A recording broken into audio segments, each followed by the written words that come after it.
Cl2 plus KOH react करके देता है KCl plus KClO3 plus water. Disproportionation के केस में balancing,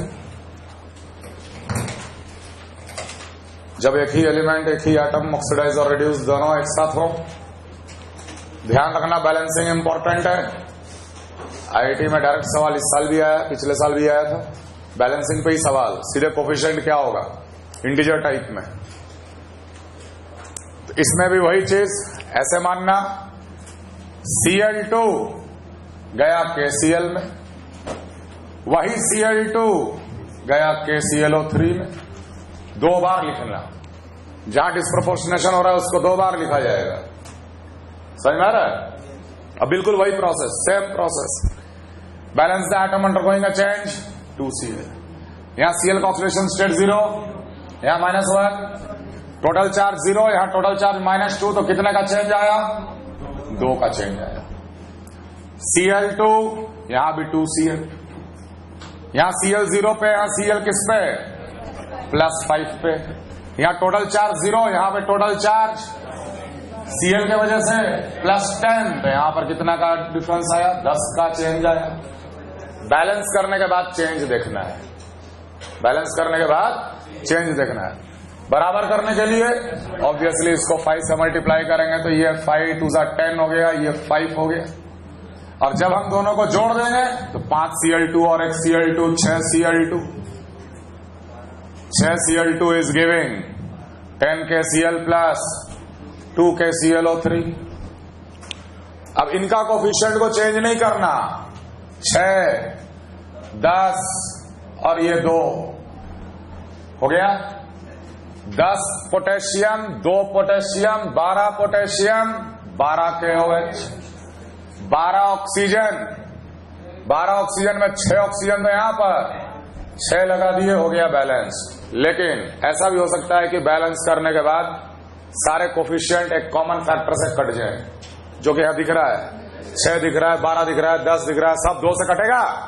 final 3 Cl2 plus 6 KOH is giving 5 KCl, 5 KCl plus KClO3 plus of 3H2O। It is a complete balanced reaction. तो disproportionation में कुछ नहीं करना है, वही जो एटम या एलिमेंट डिस्प्रोपोर्शनेट हो रहा है उसको 2 बार लिखना है, हाफ ऑक्सीडेशन में भी और हाफ रिडक्शन में भी, हाफ ऑक्सीडेशन में भी और हाफ रिडक्शन में भी।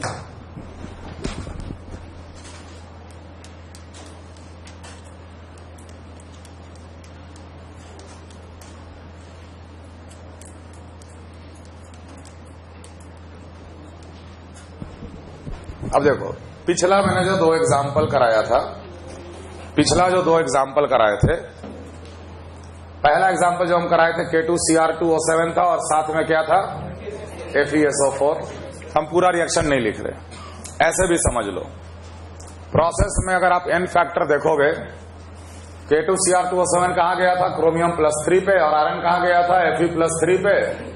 तो अगर हम तुमसे बोलते हैं इसका N फैक्टर निकाल, तो +6 से +3, 1 क्रोमियम, 3 का चेंज, 2 क्रोमियम, 6 का चेंज, इसका N फैक्टर कितना आया? 6, +2 से +3, इसका N फैक्टर कितना आया? 1। बेसिकली बैलेंस्ड कोफिशिएंट जो होता है वो क्रिस क्रॉस होता है। देखो आया होगा K2Cr2O7 प्लस 6 FeSO4 आया था। सिमिलरली एक और देखे होगे आप, KMnO4 प्लस H2C2O4 वाला example, KMnO4 plus H2C2O4,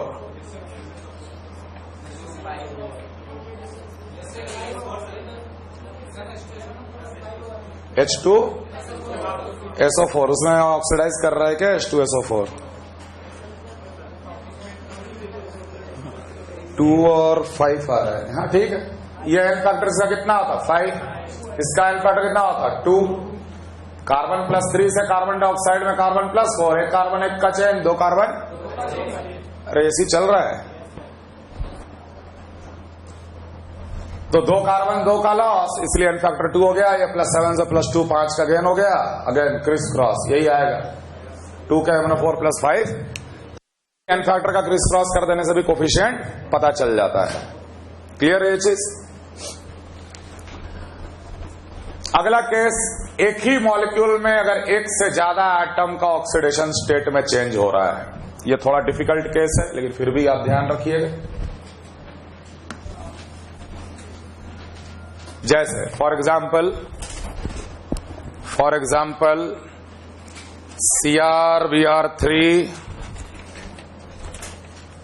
CrBr3 plus NOH plus Cl2 is giving Na2CrO4 plus NaBrO4 plus NaCl plus water.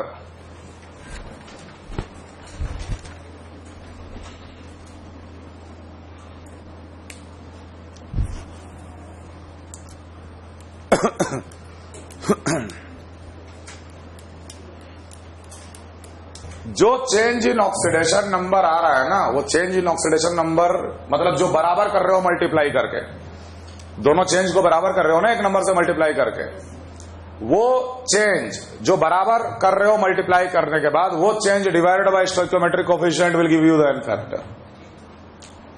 Change divided by stoichiometric coefficient will give you the N factor. जैसे यहां पर अगर हमसे बोला गया यहां total change क्या है 10 का, बराबर किए ना 10 और 10, इसका एन फैक्टर लिख देंगे 10/6, कितना आ जाएगा 5/3, और फॉर्मूला लगा के भी 5/3 आएगा।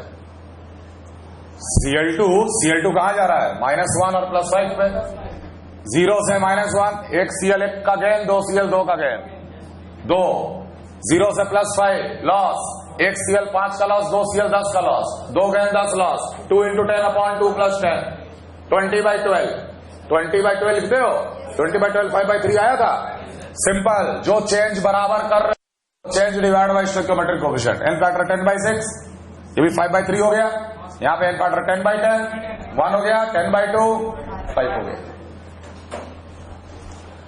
खैर, फॉर्मूला से ही ज्यादा ध्यान रखना। स्टोइकियोमेट्रिक कोएफिशिएंट बैलेंस्ड रिएक्शन अगर है तो बैलेंस्ड रिएक्शन में भी हम लोग एन फैक्टर निकाल सकते हैं। अब देख, यहां पर क्रोमियम 3 पे, यहां पर क्रोमियम जो है वो +6 पे है, तो क्रोमियम भी ऑक्सीडाइज हुआ। यहां पर ब्रोमीन जो है वो -1 पे है, हेलोजन मेटल के साथ -1, और यहां ब्रोमीन का जब देखोगे तो आएगा ये +7 पे। तो मैंने एक ही कंपाउंड के दोनों कटायन और अनायन या दोनों पार्ट में ऑक्सीडेशन चल रहा है, दोनों अलग अलग एटम ऑक्सीडाइज कर रहा है, दोनों ऑक्सीडाइज कर रहे हैं। और Cl2 को देखे तो 0 से ये कहा गया -1, यहां पे दोनों ऑक्सीडाइज किया और Cl2 अकेले रिड्यूस किया। ठीक, अब देख लिखने का तरीका। CrBr3 का 1 मोल में एक Cr है और 3 ब्रोमीन, Cr+3 से कहा गया Na2CrO4 कहा गया है +6, बैलेंस्ड है, कितने का चेंज 3 का चेंज। वही CrBr3 में Br3 -1 पे था, हम अलग अलग कर लिए, Cr को अलग कर लिए, Br3 को अलग कर लिए। Now it is undergoing NaBrO4, दोनों के दोनों will be called as half oxidation. Br3 कर दिए, ब्रोमीन यहां पर भी, Br -1 से Br कहां गया +7। खैर, यहां पर -3 है टोटल, यहां पर है 21 है टोटल, -3 से 21, कितने का चेंज 24। यस और नो, ये क्लियर है। अब हम दोनों को कंबाइन करके लिख दिए, जोड़ दे, CrBr3 से Na2CrO4 प्लस 3NaBrO4 और टोटल चेंज 27 का। ये हुआ half oxidation reaction, half oxidation reaction. मैंने एन फैक्टर लिखा है CrBr3 का, CrBr3 का एन फैक्टर कितना, +3 से +6 3 का लॉस, -1 से +7 1 ब्रोमीन 8 का लॉस, 3 ब्रोमीन 24 का लॉस, टोटल लॉस 24 और 3 27, अलग अलग करके लिख दिए, बैलेंस कर दिए। हम उस एटम को बैलेंस किए हुए जिसका ऑक्सीडेशन स्टेट में चेंज आ रहा है, तो ये बना हाफ ऑक्सीडेशन रिएक्शन। अब हम लिखेंगे हाफ रिडक्शन रिएक्शन। रिड्यूस कौन कर रहा, Cl2 से NaCl, पहले बैलेंस कर एटम को, 2 Cl, 2 NaCl, यहां 0 चार्ज, यहां पर -2 का चार्ज, टोटल कितना चेंज? 2 का चेंज आया। अब हम इन दोनों को बराबर करेंगे। कैसे करेंगे? इसको करेंगे 27 से गुणा और इसको करेंगे 2 से गुणा। 2 से अगर हम गुणा किए तो ये बन जाएगा 2CrBr3 2Na2C2O4 प्लस 6NaBrO4 और इसको 27 से अगर हम लोग गुणा कर रहे हैं तो 27Cl2 एंड 54 NaCl। समझ में आ रहा है? क्लियर है? अब ये कोफिशिएंट को पहुंचाओ ऊपर। CrBr3 का कितना कोफिशिएंट आया? 2। NaOH को छोड़ दो। Cl2 का कितना कोफिशिएंट आ रहा? Cl2 का कितना कोफिशिएंट आया? 27।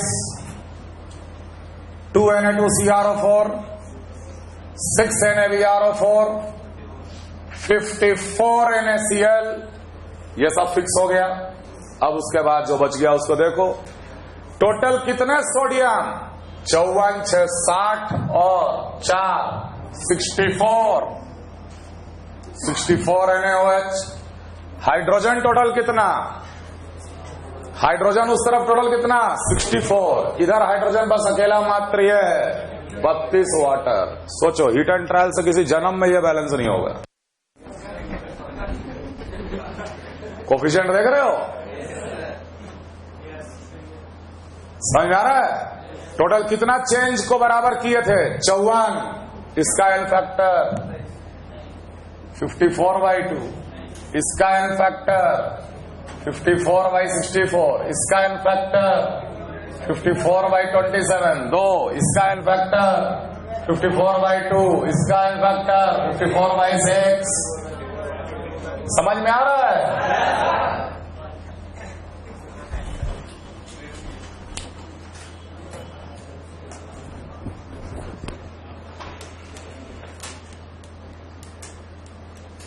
और ये इनडायरेक्टली एन फैक्टर का क्रिस क्रॉस ही है। जैसे अगर मान लो हम बोले CrBr3 और Cl2 ही तो मेन रिएक्ट कर रहा है Na2CrO4 में, NaBrO4 में प्लस NaCl में। तो अगर हम बोलते इसका एन फैक्टर निकाल, तो एन फैक्टर निकल गया था ना 27, और Cl2 का एन फैक्टर निकाल, आएगा 2, 0 से -1, एक आइटम 1 का गेन, 2 आइटम 2 का गेन, क्रिस क्रॉस कर दे, कम से कम 2 कोफिशिएंट तो तैयार हो गया। कम से कम 2 तो तैयारी हो जाएगा एन फैक्टर का क्रिस क्रॉस करने से। क्लियर? ओके, कॉपी कर लो ये।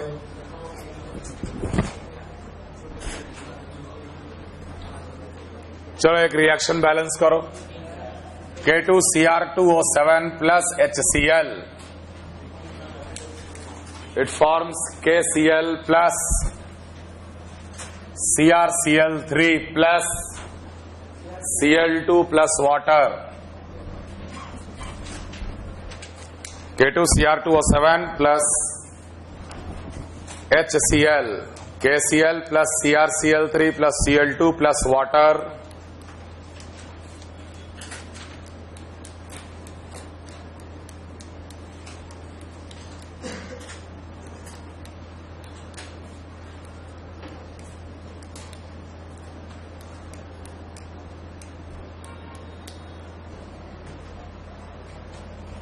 ये कॉपी कर लिए?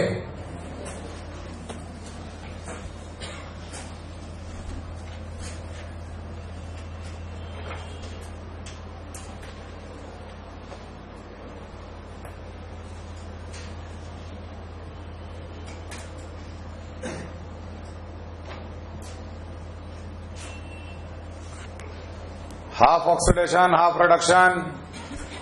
क्रोमियम +6 से गया क्रोमियम +3, K2Cr2O7 से गया CrCl3। क्रोमियम 2 है यहां पर, इसलिए इसको 2 कर दिए। यहां पर टोटल +12, यहां पर टोटल +6, तो चेंज कितने का आया? 6 का। Cl -1 से Cl 0 जा रहा है, तो HCl को लिख दिए Cl2, 2 Cl तो यहां 2HCl, यहां 2 × -1 -2 से 0, यहां पर चेंज कितना? 2 का चेंज है कि नहीं? बराबर करने के लिए इसको 3 से गुना, ये 3Cl2 तो ये हो गया 6HCl, कोफिशिएंट पहुंचाए K2Cr2 7 प्लस 6HCl, 2CrCl3 और 3Cl2।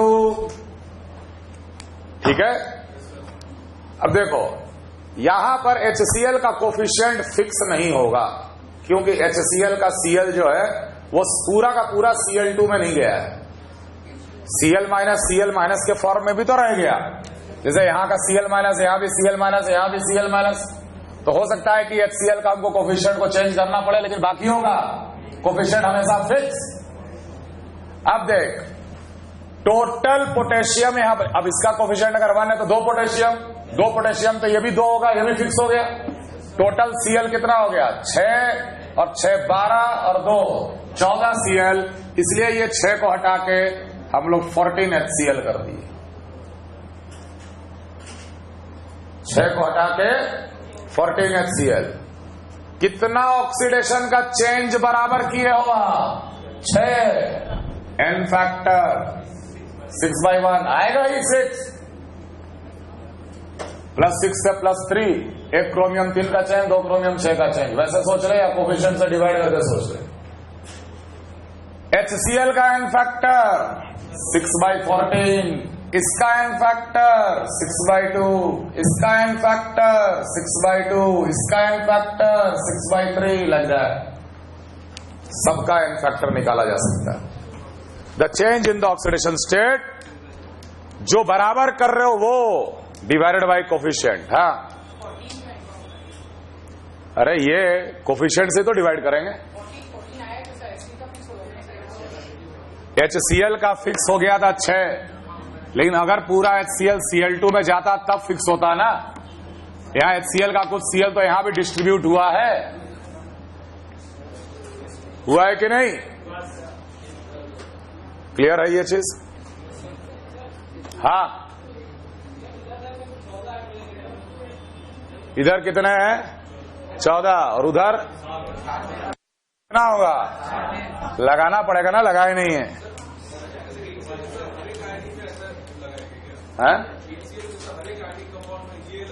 नहीं, हर एक जगह नहीं। जहां डिस्ट्रीब्यूशन का केस है वहां पर आपको एन फैक्टर ऐसे निकालना है।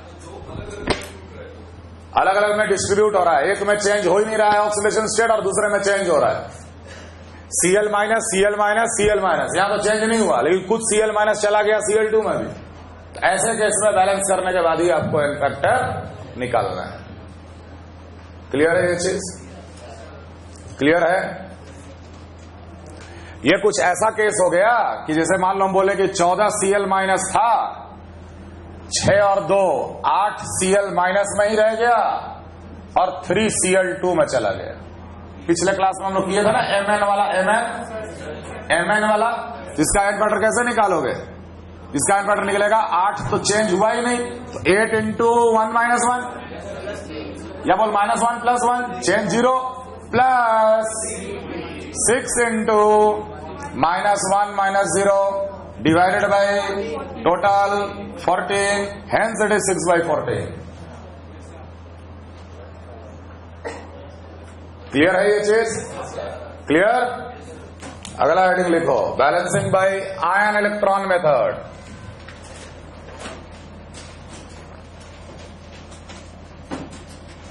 आयन इलेक्ट्रॉन मेथड दोनों मीडियम में बैलेंस किया जाता है, एसिडिक मीडियम, अल्कलाइन मीडियम।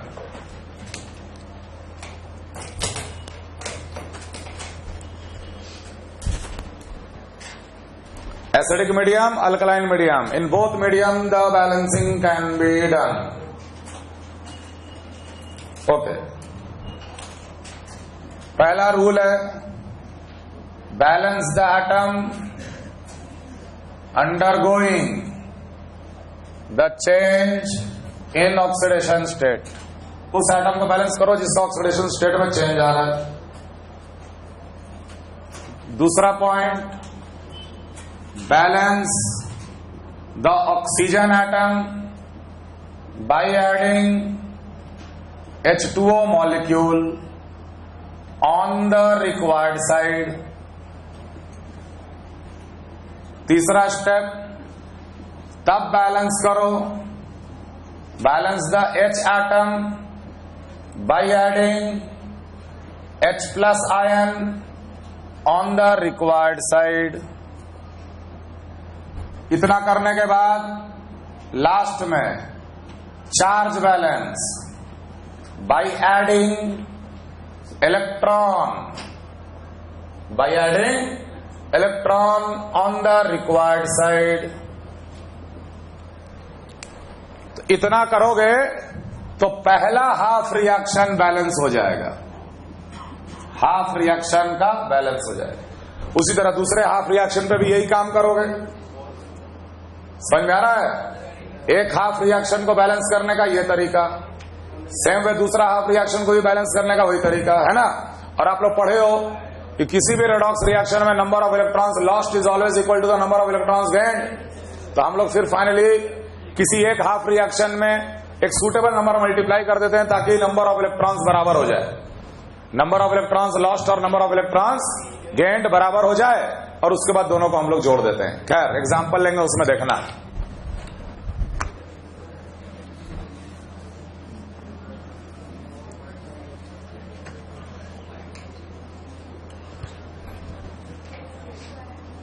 जैसे एसिडिक मीडियम में बैलेंस किया जा रहा है MnO4 minus plus Cl minus, MnO4 minus plus Cl minus is giving Cl2 plus Mn2 plus. ये एक रिएक्शन दे दिया और बोला कि इसको एसिडिक मीडियम में बैलेंस करो। अगर एसिडिक मीडियम में बैलेंस अगर नहीं लिखा है ना, तो कहीं ना कहीं रिएक्शन में H प्लस जरूर होगा। H प्लस दिख गया acidic medium balancing, OH minus दिख गया अल्कलाइन मीडियम बैलेंसिंग। क्लियर? खैर अब इसमें किसका चेंज हो रहा है? Mn+7 से जा रहा है Mn+2, पूरा कंप्लीट लिख लिए। MnO4 माइनस से Mn2 प्लस, और दूसरा हाफ रिएक्शन क्या है? Cl माइनस से Cl2। दो हाफ रिएक्शन। अब एक एक हाफ रिएक्शन पे ये रूल अपनाओ। पहले उस एटम को बैलेंस करो जिसका ऑक्सीडेशन स्टेट में चेंज आया। यहां मैंगनीज है, मैंगनीज ऑलरेडी बैलेंस्ड है। उसके बाद ऑक्सीजन एटम को बैलेंस करना है by adding water molecule on the required side. 4 oxygen 0 oxygen, यहां पर हम 4 वाटर का मॉलिक्यूल देंगे, तब जाके 4 ऑक्सीजन और 4 ऑक्सीजन बराबर होगा। उसके बाद बैलेंस करो हाइड्रोजन को, 8 हाइड्रोजन 0 हाइड्रोजन, यहां ऐड करेंगे 8H प्लस। H प्लस को रिक्वायर्ड साइड में जोड़कर हाइड्रोजन को बैलेंस किया जाता है। और लास्ट स्टेप में charge balance by adding electron on the required side. Total charge 8 positive और 1 नेगेटिव, 7 पॉजिटिव। यहां टोटल चार्ज 2 पॉजिटिव। दोनों को बराबर करना है इलेक्ट्रॉन जोड़कर। इलेक्ट्रॉन जोड़कर माने पॉजिटिव चार्ज को ही घटा सकते हैं हम लोग। इलेक्ट्रॉन जोड़ेंगे तो पॉजिटिव चार्ज घटेगा। तो 7 पॉजिटिव को 2 पॉजिटिव बनाने के लिए हम लोग 5 इलेक्ट्रॉन जोड़। अब देख, ये रिएक्शन देखकर बिल्कुल क्लियर पता चल रहा है कि 1 मोल MnO4 माइनस ने 5 मोल इलेक्ट्रॉन गेन किया, इसलिए तो एन फैक्टर उसका 5 है। अरे 1 मोल कंपाउंड जितना नेट इलेक्ट्रॉन लॉस करे या गेन करे, वही एन फैक्टर होता। इस रिएक्शन में मेरे को क्लियर दिख रहा है कि 1 मोल MnO4 minus has gained 5 electrons, therefore MnO4 minus का एन फैक्टर इज 5। सेम चीज यहां रिपीट करेंगे। 2 Cl माइनस, कोई हाइड्रोजन ऑक्सीजन नहीं, सीधे आ जाए चार्ज बैलेंस, 2 नेगेटिव, इसीलिए Cl माइनस फैक्टर 2 है कि 1 है। Cl माइनस का एन फैक्टर 2 मोल 2 इलेक्ट्रॉन लॉस कर रहा था। 1 मोल 1 ही इलेक्ट्रॉन लॉस करेगा ना, तो 1 ही मोल वाला एन फैक्टर कहलाता है। तो यहां एन फैक्टर 1 और इसका एन फैक्टर 2। खैर, यहां इलेक्ट्रॉन गेन हुआ, यहां इलेक्ट्रॉन लॉस हुआ। यहां 5 इलेक्ट्रॉन का गेन दिख रहा है, यहां 2 इलेक्ट्रॉन का लॉस दिख रहा है। लेकिन ऐसा कभी होता नहीं है। होता क्या है? लॉस और गेन दोनों बराबर होते हैं। The net electron loss is always equal to the net electron gain. इसीलिए multiply suitable number such that the electron loss gain बराबर हो जाए। तो हम यहां पर मल्टीप्लाई करेंगे इसको 2 से और इसको मल्टीप्लाई कर देंगे इसको 5 से। तो 2 से मल्टीप्लाई करते ही ये बन जाएगा 2MnO4 minus plus 16H plus 10 electron forming 2Mn2 plus 8H2O और ये बन जाएगा 10Cl minus 5Cl2 plus 10 electron. अब दिख रहा कि हाँ भाई 10 लॉस 10 गए। अब दोनों को जोड़ दो ताकि इलेक्ट्रॉन कैंसिल हो जाए। फाइनल बैलेंस्ड रिएक्शन इन दोनों को जोड़ के answer 2MnO4 minus plus 10Cl minus plus 16H plus is given 2Mn2 plus 5Cl2 plus 8H2O balanced.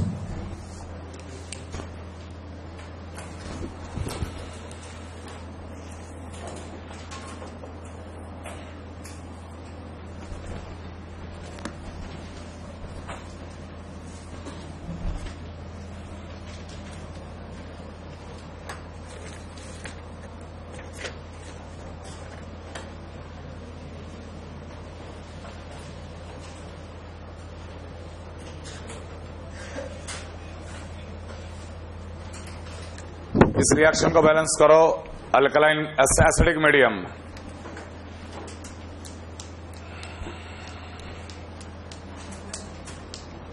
Acidic medium में इस रिएक्शन को बैलेंस कीजिए।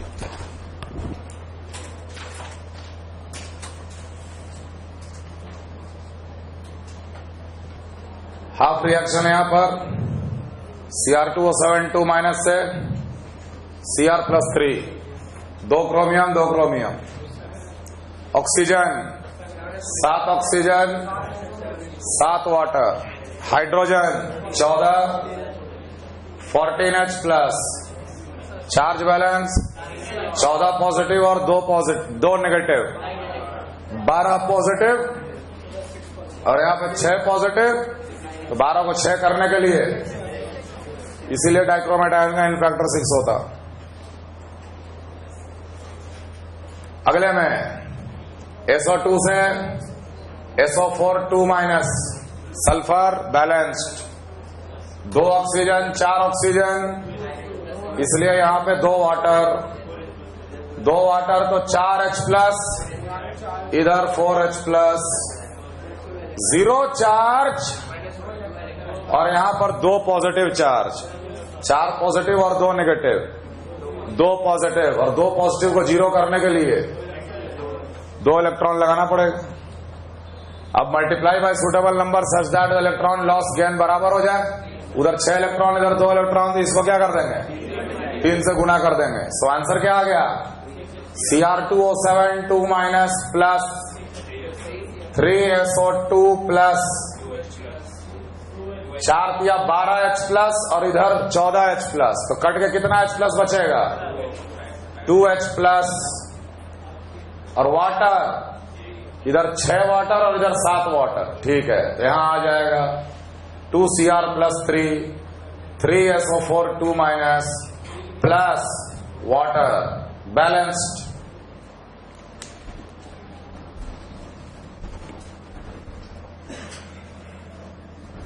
अल्कलाइन मीडियम बैलेंसिंग इसका हम अलग से रूल नहीं बता रहे। बाई चांस आपको अल्कलाइन मीडियम में बैलेंस करने के लिए आ जाए तो सबसे पहले उसको एसिडिक मीडियम मानते हुए बैलेंस कर देना। एक रूल तो याद हो गया ना, तो 10-10 रूल की जरूरत नहीं है, सीधे एसिडिक मीडियम मानते हुए बैलेंस कर देना। एसिडिक मीडियम में बैलेंस करोगे तो H प्लस बचेगा। आपका इक्वेशन में जैसे H प्लस बचा हुआ है, क्या करना कि सारे H प्लस को खत्म करने के लिए OH माइनस दोनों तरफ ऐड कर देना। H प्लस और OH माइनस जैसे ही आएगा वाटर को कटेंगे, जितना कट जाए। H प्लस को खत्म करने के लिए ऐड OH माइनस। मान लो तुमसे बोलते यही रिएक्शन को अल्कलाइन मीडियम में बैलेंस करो, यही रिएक्शन को अल्कलाइन मीडियम में बैलेंस करो, तो 2H प्लस दिख रहा है ना, बस इसी को खत्म करना है। यहां 2OH माइनस, तो बेटा यहां भी 2OH माइनस। 2OH माइनस डालते ही 4 हाइड्रोजन 2 ऑक्सीजन, ये 2H2O हो गया और इधर H2O दिख रहा है। एक वाटर काट दिए, आंसर हो गया Cr2O7 2 minus plus 3SO2 plus plus plus water giving 2Cr + 3 + SO4 2 - + 2OH - answer हो गया अल्कलाइन मीडियम बैलेंसिंग। कोई अलग से रूल नहीं, सीधे एसिडिक मीडियम में बैलेंस कर ले और सारे H+ को खत्म करने के लिए उतना ही OH- दोनों तरफ जोड़ना है। जो वाटर मॉलिक्यूल बना वाटर मॉलिक्यूल को कैंसिल भी करना है, रिजल्टेंट आंसर लिख देना है। जैसे मान लो हम तुम्हारे सामने एग्जांपल है कि MnO4- Fe+3 के प्रेजेंस में Fe2+ के प्रेजेंस में रिएक्ट करता है और Fe+3 बनता है और MnO4 2- बन जाता है। बैलेंस कर अल्कलाइन मीडियम में। अल्कलाइन मीडियम तो सबसे पहले क्या करेंगे, एसिडिक मीडियम में बैलेंस करेंगे। MnO4- से MnO4 2- Mn balanced, 4 oxygen 4 oxygen सब सही है, कोई हाइड्रोजन नहीं है। चार्ज बैलेंस 2 नेगेटिव, इसलिए यहां पे 1 नेगेटिव। आयरन 2+ से आयरन 3+। एक मिनट ऐसे तो ये ऐसे भी बैलेंस ही हो गया है, ये तो बैलेंस्ड ही है, ऑलरेडी बैलेंस्ड है। एक मिनट, दूसरा example, Cl2 is forming Cl- + ClO3- 1। इसको बैलेंस करो किस मीडियम में, अल्कलाइन मीडियम में।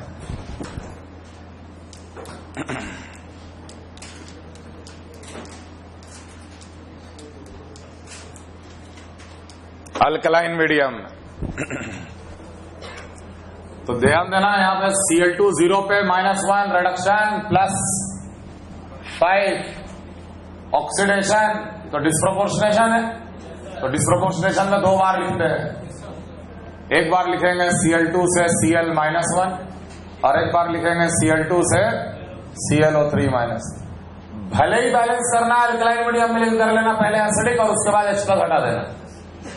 2 Cl हाइड्रोजन ऑक्सीजन है ही नहीं, 2 नेगेटिव, यहां पर 2 इलेक्ट्रॉन, 2 Cl तो यहां 2 Cl किए, 6 ऑक्सीजन, 6 ऑक्सीजन तो यहां पे 6 वाटर, 12 H+, इधर लिख दिए 12 H+, 12 पॉजिटिव और 1 नेगेटिव, 11 पॉजिटिव 0,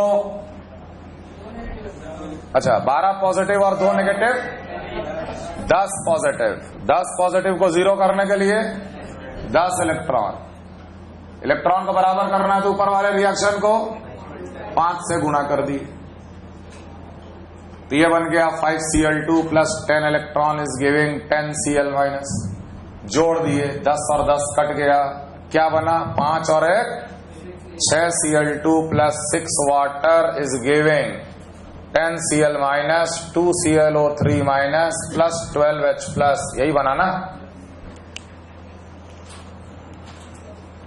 यही बना ना, सबको 2 से भाग दे दो।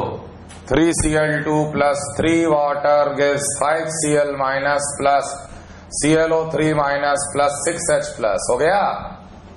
हो गया बैलेंस्ड एसिडिक मीडियम में। अब इसी को तुरंत अल्कलाइन मीडियम में कन्वर्ट करना है।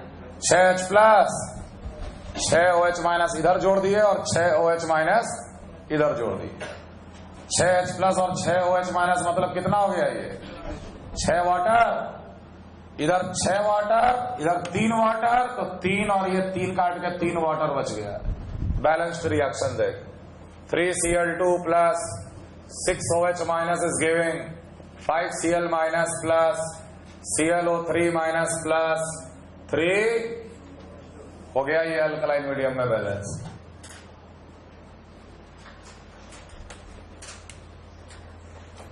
तरीका समझ में आ रहा, तरीका समझ में आ रहा है।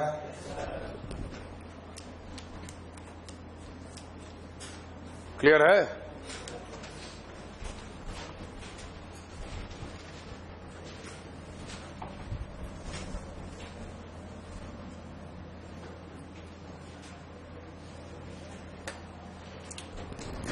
देखो हम लोग अब रेडॉक्स के सवाल करने की ओर आगे बढ़ रहे हैं।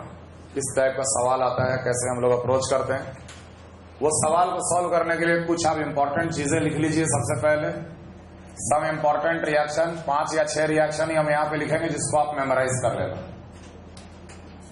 KMnO4 हमेशा जाएगा Mn2+ में, एसिडिक मीडियम। KMnO4 हमेशा जाता है Mn+6 में, alkaline medium. KMnO4 always goes to Mn+4 in neutral medium। मतलब n फैक्टर यहां हो गया 5, n फैक्टर 1, n फैक्टर 3, +7 से +4, +7 से +6, +7 से +2। K2Cr2O7 हर हाल में Cr+3 पे जाएगा in any medium.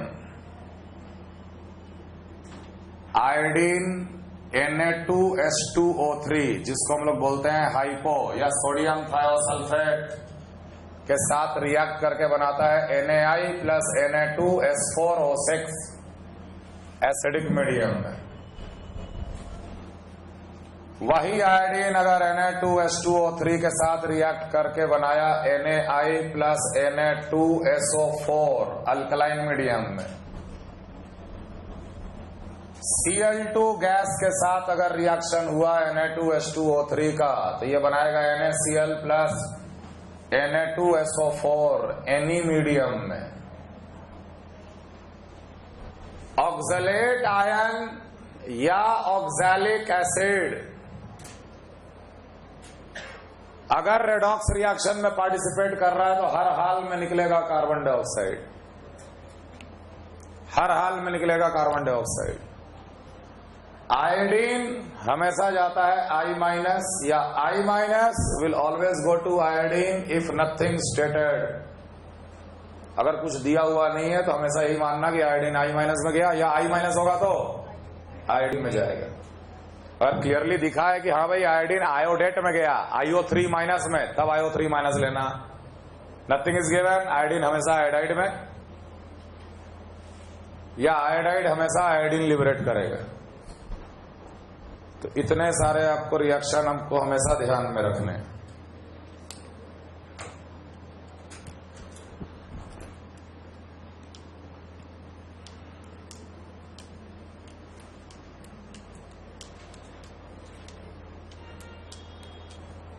Some ions which exist in only 2 different oxidation state,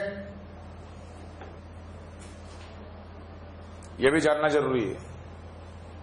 copper plus, copper 2+, Fe+3,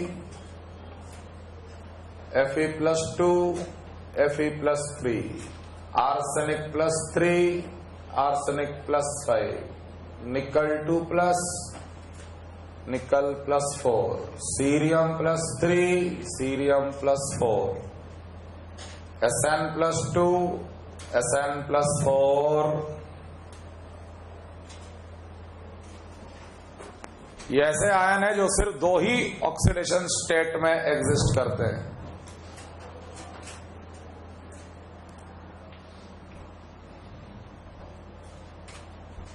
cobalt +2, cobalt +3। Aluminium हमेशा +3, जिंक हमेशा +2। ये तो याद रखना ही रखना। साथ में एक और इंपॉर्टेंट बात याद रखना, none of these ions can be reduced into its pure metallic form in titration process।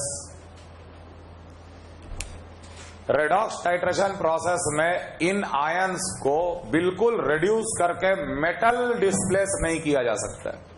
हाँ, इलेक्ट्रोलिसिस करके हम कर देंगे, इलेक्ट्रोलिसिस करके कोई मेटल को डिपॉजिट करना है तो कर देंगे, लेकिन हम लोग जो टाइट्रेशन करते हैं ना, रेडॉक्स टाइट्रेशन, उस प्रोसेस में ये सब मेटल कभी भी प्योर मेटेलिक फॉर्म में रिड्यूस होकर जमा नहीं होता। अगर कॉपर +2 है और वो रिड्यूस हो रहा है तो कॉपर +2 कॉपर +1 तक ही रिड्यूस होकर रुक जाएगा, वो कॉपर 0 नहीं बनेगा।